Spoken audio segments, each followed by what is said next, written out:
bismillahi rahmaani rahim.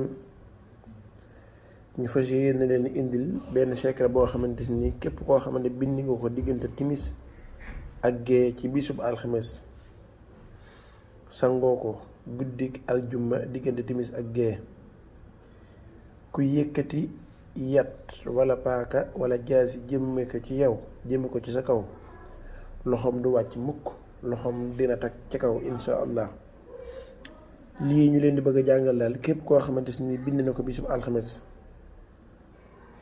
diggante timis ak gee su ko bindee ba pare sangoo ko guddik aljumma diggante timis ak gee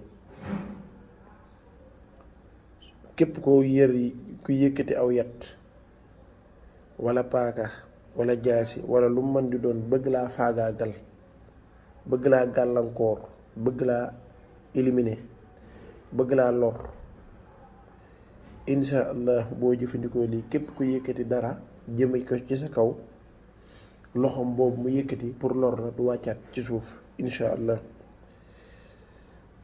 ana loolu mooy lan? sóoratu yaasin ngay bind ba mu jeex nga teg ci sóoratu noox ba mu jeex nga bind xaatim bii ci suuf lu ci ne benn yoon. xaatim bii ngeen di jàkkaarlool ngay bind ci suuf. soo paree nga sangoo ko guddi gi àjjuma diggante timis ak gee insha allah. képp ku la bëgg a lorati loru. jërë ngeen jëf. wasalaamu aleykum wa rahmatullahi wa barakaatuhu.